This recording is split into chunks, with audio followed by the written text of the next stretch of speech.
All right. Well, so Yeah, so here are a couple of things for you to think about. I believe this, and this transcends, I believe, governments and countries to a large degree. At least those of us who are, generally entrepreneurial and are attempting to, to make positive things happen.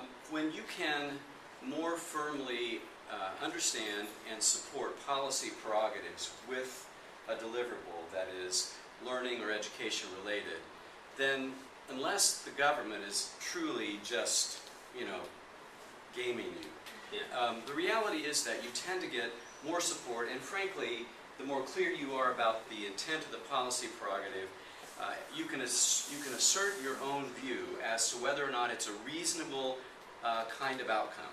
And if it's not doable, I mean, if someone is trying to push forward an initiative that is simply impossible, and not just difficult, but just impossible in your point of view, then you should run fast away from that. But in our experience,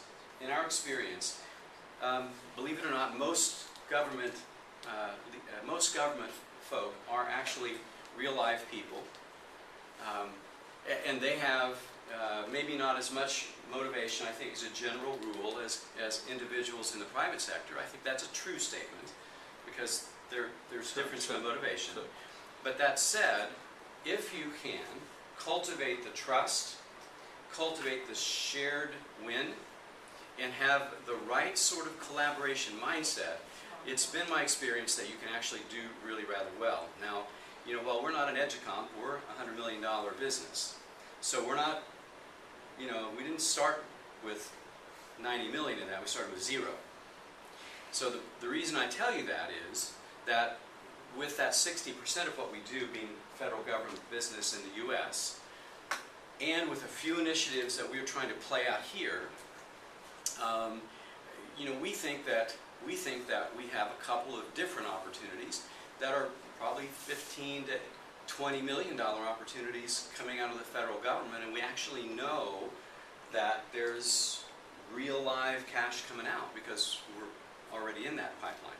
And it's not the kind that it's just make work kind of. Not at all. In fact, quite. It's about raising up below poverty level people into jobs. So you're familiar with all the national initiatives. So, long story short, the most important advice I would give anybody who wants to be an entrepreneur is after the mindset is in place, and I think you told them that being an entrepreneur is not a spectator sport, right? And I will attest that that is absolutely true. But yours will be the most enjoyable 70 hours a week that you would ever have. But I would tell you that if you can always keep a customer-centric mindset, worry more about where the customer need set is than what my personal preference is. I mean, the customer pays your bill, so that's a key component, and sometimes people forget that in different environments. And that's true of all over the place as well. The second and the last of the points is just simply this: from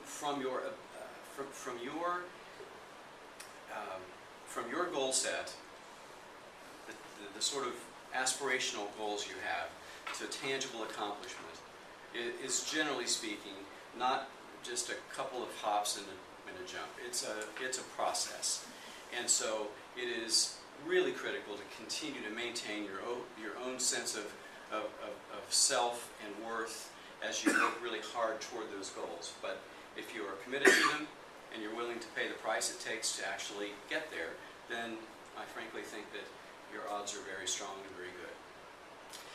Any other questions?